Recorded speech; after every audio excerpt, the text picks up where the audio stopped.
Captaincy இல்லை. நான் முதல்லேருந்து இந்த வாரத்துலேருந்து சொல்லிட்டு இருப்பேன், வினோத் பார்ஷியலாக தான் கேப்டன்சி பண்ணுறாரு.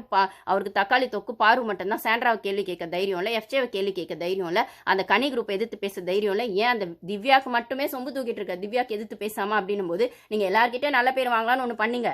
ஆப்பு வச்சாங்கல்ல வினோத்துக்கு ஒஸ்ட்டில்.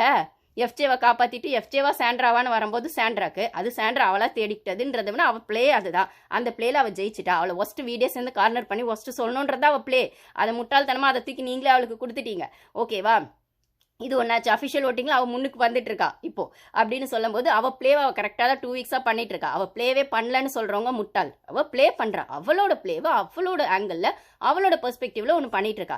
இது என்னைக்கோ ஒரு நாள் பாருக்கு எதிராக மாறணும். பாருக்கு தெரியும். அதான் பாரு உஷாராயிட்டா. நான் சொல்லிட்டு இருக்கல, பாருவை யூஸ் பண்ணி ஒரு கேம் ஆடுறா அவள். ஓகேவா? அப்போ இது அமித்துக்கு புரியுதா இல்லையா? நம்ம பிரச்சனை இல்லை, அது அவர் ஃபேஸ் பண்ணிக்குவார். அவர் தான் இந்த பக்கமாக கோல் அடிப்பார், அந்த பக்கமாக கோல் அடிப்பார், என்னமோ ஒன்று பண்ணிக்கிட்டோம். ஆனால் பாரு உஷாராயிட்டான்றதுல மட்டும் தெளிவாக இருக்குது. அந்த உஷாரான பாரு வச்சு கமருதீன் ஒரு கேம் ஆடுறான். அவள் பாரு அவள் எவ்வளோ உண்மையாக சாண்ட்ரா உன்னை பற்றி என்கிட்ட சொல்கிறான். ஆனாலும் நான் அதை கன்சிடர் பண்ணல, ஜஸ்ட் உங்ககிட்ட சொல்லி வைக்கிறேன்னு சொன்னால், நீ இங்கே அதை சொல்ல வேணாம் அவகிட்ட சொல்கிறேன். ஒன்று அப்படியே அவங்க சொல்கிறாங்களா, அது உன்னோட இஷ்டம். எனக்கு நான் உங்ககிட்ட உண்மையாக இருக்கேன், நீ எடுத்துக்கலாம் உன் பிரச்சனைன்னு சொல்கிறது நீ ஜென்யூன் ஜென்டில்மேன். ஆனால் நீ என்ன சொல்கிற, அதை பற்றி என்கிட்டலாம் சொல்லாது, அது எதுக்கு என்கிட்ட எடுத்துன்னு சொல்கிற அப்படின்னு சொல்கிற. சரிப்பா, அவள் சொல்லலை, விட்டுருலாம்ல.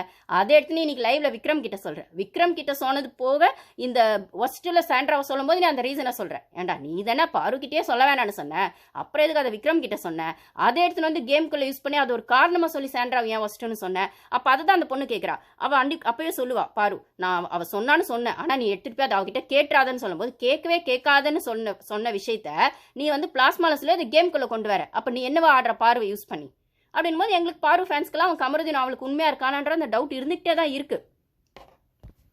ஸோ அந்த டவுட் இருந்துகிட்டே தான் இருக்குது. அதுக்கப்புறம் இதில் நீங்கள்லாம் புத்திசாலின்னா நான் முட்டாளான்னு பாரு பழைய கேமை இங்கே கொண்டு வந்தால் எத்தனை பேர் அதை கவனிச்சிங்கன்னு பாருங்கள். திவ்யா விஷயங்களை தெளிவாக எலாபரேட் பண்ணி பிளாஸ்மாவில் சொன்னதாகட்டும். ஓகே, ஆப்வியஸாக திவ்யாவை இந்த டீம் போஸ்டில் சொல்லுவாங்க சொல்ல மாட்டாங்கன்றது ஒரு பக்கம் இருக்கட்டும். ஆனால் நான் என்னோட ரிஜிஸ்டர் பண்ணிடுறேன்னு ஆரம்பித்தது ஒன்று. அதில் அவளது ஒரு கோல் சக்ஸஸ் ஆச்சு, ஒரு கோல் ஃப்ளாப் ஆச்சு. ஒன்று திவ்யா ஒஸ்டில் வரல. ஆனால் வினோத் ஆரம்பித்தாங்க. வினோத்தை ஃபஸ்ட்டு ஆரம்பித்தது யார்? பாரு தான். இங்கே தான் நம்ம பாரு அகெயின் கம்பேக் கொடுத்துட்டாங்க அப்படின்னு நம்ம யோசிக்கணும். என்னன்னு கேட்டால் வினோத் கேப்டனை சொல்லலாமா வேணாமான்னு எல்லாருமே யோசிச்சுட்டு இருக்கும்போது இல்லை அதுக்குள்ளே போகாமல் சாண்ட்ராவையும் திவ்யாவையும் எஃப்ஜேவை கண்டிப்பாக சொல்ல மாட்டாங்க. சாண்ட்ராவையும் திவ்யாவும் சொல்லலான்னு தான் இந்த விக்ரம் டீமும் கனி டீமும் ஆல்ரெடி யோசிச்சு வச்சிருந்தாங்க. ஓகேவா? அப்படி இருக்கிற பட்சத்தில் வினோத்தை உள்ள அங்கே கொண்டு வந்தது பாரு தான். ஏன் வினோத் விஷயங்களில் எஃப்ஜே நான் ஆல்ரெடி போட்டிருப்பேன், வினோத் எஃப்ஜே சண்டைன்னு ஒன்று போட்டிருப்பேன். அது 1 hourல வரல, அதனால பெருசாக அது வியூஸும் போகலை. பார்க்காதவங்க போய் பாருங்க. வினோத் கிட்ட சண்டை போட்ட எஃப்ஜேன்னு போட்டிருப்பேன். நான் 2 வாரம் தலையாக இருந்திருக்கேன், நீ 2 நாளைக்கு கூட தாங்க மாட்டேன்னு சொல்லி அவரை வம்பு வலிச்சு சண்டை போட்டது எஃப்ஜே தான். அந்த இடத்துல ஒண்ணுமே இல்லாத விஷயங்கள் தான் சண்டையா வந்துச்சு. ஏன்னா கமருதீன் ஒரு டாபிக் இதை பத்தி நான் டீட்டெயிலாக வீடியோ போட்டிருக்கேன், போய் பார்க்காதவங்க போய் பாருங்க. ஸோ கமருதீனும் வாயை திறக்கக்கூடாதுன்ற இடத்துல கமர் கிட்ட எகிரிட்டு வருவான். அதுக்கு வக்காலத்து வாங்கிட்டு விக்ரம் வருவாரு, கனி வருவாங்க. இது லைவ்லயுமே அதுக்கப்புறம் கனி சொல்லியிருப்பாங்க, ஏன்டா நான் அதுவுமே சொல்லியிருப்பேன், நீ அந்த மாதிரி பண்ணியிருக்க வேணாண்டா, ஏன்டா வாய் தாண்டா உனக்கு எதிரினா அதுக்கு நான் பேசாமல் இருக்க முடியுமா? எமோஷன்ஸ் கண்ட்ரோல் பண்ணாமல் இருக்க முடியுமா? எமோஷன்ஸ் இந்த வீட்டில் கண்ட்ரோல்லாம் பண்ணக்கூடாது. எப்போ கோவம் வருதோ என்ன பண்ணவும் சொல்லியிருப்பான், எப்போ கோவம் வருதோ என்னமோ அது மாதிரி பேசிடணும் செஞ்சிடணும். அந்த மாதிரிலாம் லூஸ் சொன்னமான எல்லாம் கேம் ஆட முடியாது. அப்படிலாம் அவன் சொல்லும் போது டே அப்படி இல்லடா, இதே பாரு சொன்னா நான் கேட்க மாட்டேன்டா, உங்க மேல இருக்க அக்கறையில சொல்றேன்டா, நாங்க சொல்லலைன்னா யார்டா சொல்லுவேன்னு விக்ரமும் கனியும் அவனுக்கு லெசன் எடுத்துட்டு கிளாஸ் எடுத்துட்டு டியூஷன் எடுத்துட்டு இருப்பாங்க. ஓகேவா? அவ கேடு கட்ட அவ பாரு எல்லாம் பண்ணா நான் கேட்க மாட்டேன். ஏன்னா அவ எவ்வளோ யார் என்ன கேடு கேட்டு போனா எனக்கு என்ன, யாரு பாரு. ஆனால் பாரு முன்னாடி நல்ல விதமாக பேசுவாங்க. அதுக்கு தான் சாண்ட்ரா கிட்ட வாங்கி கட்டிக்கிட்டீங்க. பாருவை பின்னாடி அவ்வளோ பேசுனீங்களா, அதுக்கு தான் வாங்கி கட்டிக்கிட்டீங்க. ஓகேவா?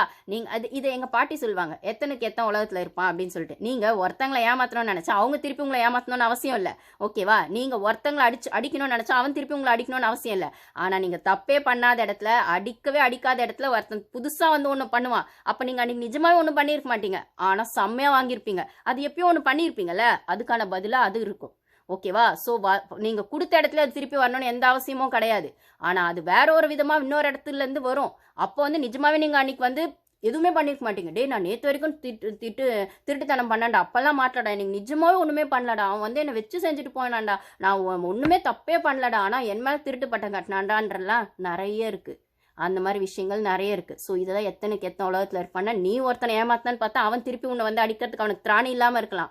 இல்லை வந்து அவன் வந்து அவனுக்கான விஷயத்தில் உன்னை எதிர்க்க முடியாதவனா கூட இருக்கலாம். பாரு அப்படிதான் இருந்தா.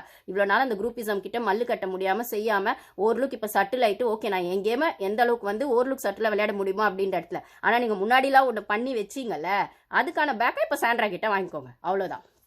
ஓகேவா? ஸோ அதனால அந்த பாட்டு விஷயங்கள் வந்து சாண்ட்ரா பேசினதுமே அந்த இடத்துல கனி மேலே தப்பு இருக்கு இல்லைன்னு எனக்கு தெரியாதுங்க. ஆனால் உங்களை நிற்க வச்சு ஒருத்தி கேள்வி கேட்குறான், இந்த கனி குரூப்பை எல்லாரையுமே தனித்தனியாக சாரி கேட்க வைக்கிறான்னா எத்தனை பேர் இந்த 4 நாளில் சாரி எங்க ஒரு பொண்ணு ரூமில் தூங்கணுன்றதுக்காக மொத்த ஹவுஸ்மேட்ஸே வெளில பெட் எடுத்துகிட்டு வந்து போட்டு படுக்க வச்சிருக்கா. அப்போ கேம் என்னவா ஆடுறா? என்னை வந்து வீடே சேர்ந்து கார்னர் பண்ணுறாங்கன்னு அந்த எக்ஸிட் டோர் பக்கத்துலேயே உட்காந்துக்கிட்டு காவல் காத்துக்கிட்டு இருக்கா. என்னை இந்த வீடே வந்து தள்ளி வச்சுட்டாங்க அப்படின்னு ஜனங்களுக்கு ப்ரூஃப் பண்ணுறதுக்காக. அது என்ன மாதிரி கேமுன்னு நீங்கள் நினைக்கிறீங்க? ஓகேவா? இந்த இடத்துல பாரு வந்து சப்போர்ட் சாண்ட்ரா ஆப்வியஸாக பாருக்கு சப்போர்ட் கிடையாது. பாரு யூஸ் பண்ணி தான் ஆடுறா. இப்போ வந்து எஃப்ஜேவா சாண்ட்ராவான்னு வந்து உங்களுக்கு வரும்போது தெரியும். எஃப்ஜேவா சாண்ட்ராவா ஹாஸ்டலில் யாருக்கு ஓட்டு ஜாஸ்தி இருக்கணும் போது அப்போ ஒரு பாயிண்ட்டை ஃபஸ்ட்டு எஃப்ஜேவை தான் பாரு சொல்லியிருப்பா. அதுக்கப்புறம் 2 பேரில் யாரோ ஒருத்தர் தான் சொல்லணும் அப்படின்னு சொல்லி. ஏன்னா ஃபஸ்ட்டு சொன்னது அவள் எஃப்ஜேவையும் திவ்யாவையும் வினோத்தையும் சொல்லியிருப்பா. ஆனால் அது வந்து ஒரு பீரியடில் வினோத் ஆப்வியஸாக வந்துடுவார், திவ்யா வரமாட்டாங்க. ஆனால் எஃப்ஜே சாண்ட்ரான்னு ஒரு பக்கம் போயிடணும் போது